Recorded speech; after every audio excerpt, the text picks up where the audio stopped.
Hola, en este video les voy a explicar cómo se realiza el análisis de variables cuando tenemos arreglos. ¿Qué es un arreglo?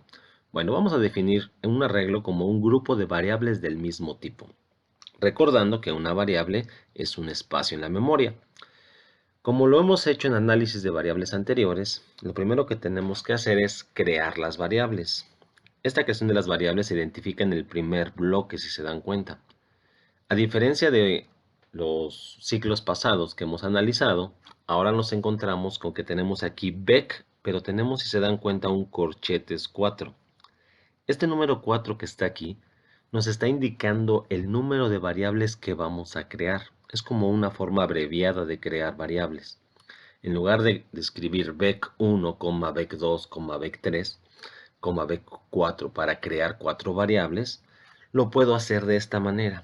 Y esto lo que hace, repito, se conoce como un vector o arreglo. Arreglo y vector son sinónimos en el lenguaje de la programación. Bueno, entonces, como en los análisis anteriores, lo primero que tengo que hacer es crear mis variables. ¿Cuántas? 4. 4 variables voy a crear llamadas bec. ¿Cómo se van a diferenciar estas? Ah, bueno, pues la primera, siempre el primer elemento de un arreglo va a ser el que tiene el índice 0. Cuando me refiero al índice es al número que vamos a poner entre corchetes. Es decir, para crear aquí mis 4 variables, lo primero que tengo que hacer es escribir bec, corchete 0. Esta sería mi primer variable que se crea. Segunda variable, bec, pero índice 1. Siguiente variable, bec, subíndice 2. Y finalmente bec, índice 3. ¿Por qué digo finalmente? ¿Por qué llegamos hasta 3 y no hasta 4? Porque estamos empezando en 0. Repito, siempre el primer elemento de un arreglo va a ser el elemento 0. Entonces, cuando yo creo una variable en mi declaración de variables, tengo que especificar cuántas quiero crear. Entonces, de este lado puedo ver que estoy creando 4 variables y aquí las anoto. bec0, bec1, bec2, bec3. Adicionalmente tengo una variable más llamada i. Entonces aquí anotamos la variable i, y si nos damos cuenta, i sí tiene un valor inicial, que es 0. Entonces aquí abajito le voy a poner su valor inicial, 0. Bueno, entonces ya hice mi primer bloque.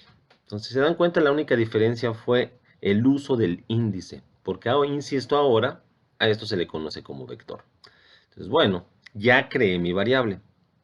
Siguiente bloque, me pregunta si i es menor a 4. Puedo aquí ver el valor actual de i, que es 0, y pues sí, es menor a 4, por lo tanto se va al lado verdadero.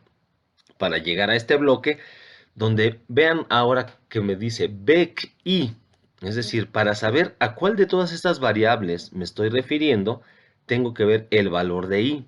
I vale 0, por lo tanto, se está refiriendo a bec 0. Entonces me dice, en bec 0 voy a guardar 0 más 2. Entonces aquí en bec 0 guardo 2. Y ya hice este bloque. Me paso aquí abajo, dice imprimo en pantalla. En una columna adicional voy a escribir aquí mi pantalla, es decir, lo que voy a ir visualizando en pantalla.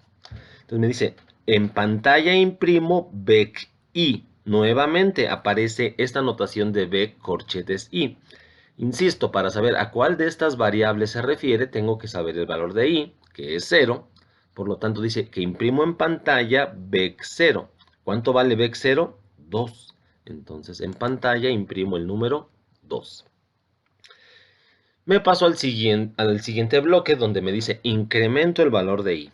Entonces, aquí se incrementa el valor de i, valía 0. Al incrementarlo ahora vale 1. Entonces, aquí colocamos 1. Ya lo incrementé. Vámonos al siguiente bloque. Se regresa a la condición que me pregunta si el valor de i es menor a 4. La respuesta es verdadera, por lo tanto, regreso nuevamente a este bloque, donde ahora me dice bec i es igual a i más 2, o más bien en bec 1, porque el valor de i es 1, voy a guardar 1 más 2. 1 más 2 es 3, entonces en bec 1 voy a guardar 3. Voy abajo y me dice ahora que imprima el valor de bec 1. porque insisto, la i vale 1. Entonces imprimo en pantalla el valor de bec 1. Entonces aquí en pantalla se imprime el 3. Ups, se movió. Vamos de nuevo y se imprime el valor 3. Bien. Siguiente bloque, se incrementa el valor de la i. Entonces, incrementamos el valor de la i, ahora vale 2. Regresa, 2 es menor a 4, sí. Entonces, guardo en bec 2, 2 más 2. O sea, guardo en bec 2, 2 más 2, o sea, 4. Ya lo hice, me voy abajo, imprimo el valor de bec 2, o sea, imprimo el 4. Siguiente, incremento el valor de la i. La i ahora vale 3. Me regreso a la condición. ¿3 es menor a 4? Sí. Entonces, guardo en bec 3, 3 más 2, o sea, 5. Aquí en bec 3 guardo 5. Siguiente, imprimo en pantalla el valor de bec 3. El valor de bec 3 es 5. Siguiente, incremento el valor de la i. La i ahora vale 4. Me pregunta, ¿4 es menor a 4? La respuesta es no. Por lo tanto, imprime en pantalla el mensaje fin. Con mayúscula para que sea igual, fin. Y finalmente, return 0, el programa termina. Entonces, si nos vamos aquí, vemos ¿cuántas variables se crearon? Pues se crearon 5 variables. 1, 2, 3, 4 y 5. ¿Cuántos valores toma bec 0? Solo 1. ¿Cuántos valores toma bec 2? 1. ¿Cuántos valores se imprimen en pantalla? 1, 2, 3, 4, 5. ¿Cuál es el último valor de bec 3? 5. ¿Cuál es el primer valor de bec 1? 3. Entonces, el análisis de variables lo hacemos idéntico a como lo hemos venido trabajando. Insisto, la única diferencia fue cómo creé mis variables. Ahora las creo con esta nueva notación que es el uso de un vector. En el siguiente video vamos a ver cómo podemos programar en C++ este diagrama de flujo. Pero espero haya quedado claro.